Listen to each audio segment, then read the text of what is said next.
We talk about the quality of product and service. What about the quality of our relationships, and the quality of our communications, and the quality of our promises to each other? Max Dupree. I am amazed at the continuing significance of the quotation above. What about the quality of our relationships? It is an essential and perennial question that lies at the heart of our social and business lives.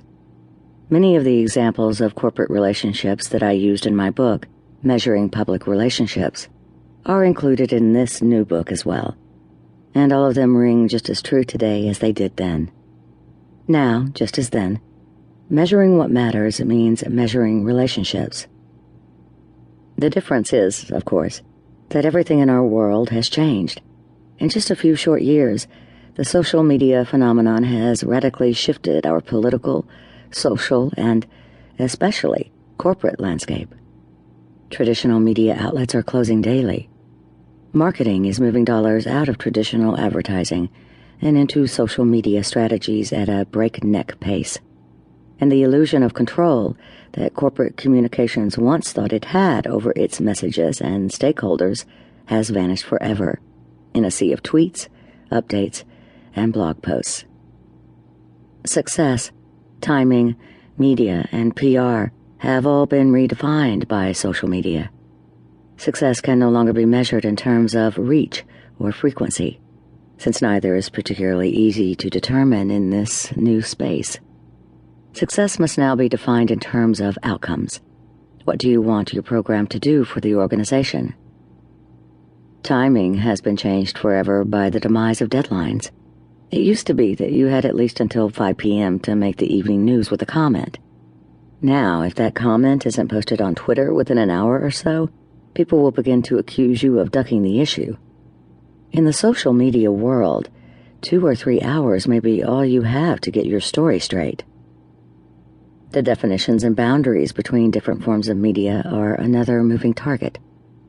It used to be that National Public Radio was radio. But now that more and more people are getting their news from the NPR website, that site must be constantly fed with music, pictures, and video. So do you classify that as radio or as online news? Hint, it's the latter. And when did we ever think of local TV stations as a place for still photographs? But today they are. During any major weather crisis, visitors to TV websites are invited to post their storm pictures for the world to see. In some ways, we are all now photojournalists. The notion that a PR person is someone who has to deal only with the press is just as antiquated. A good PR person is focused on his or her relationships, be they with the local media, national bloggers, employees, or community organizers. And so we are back to the big point here, relationships. All transactions conducted today, from buying a printer to donating to a cause, to protesting a local initiative, are still, and I would argue always will be, driven by relationships. The difference is that a decade ago we talked primarily about relationships between corporations and their stakeholders. Now the relationship is just as likely to be between two individuals on your Facebook page. Actually, make that millions of individuals on millions of Facebook pages. And without knowing how to measure those millions of relationships, you are more likely than ever to be lost in a sea of data, words, and reactions.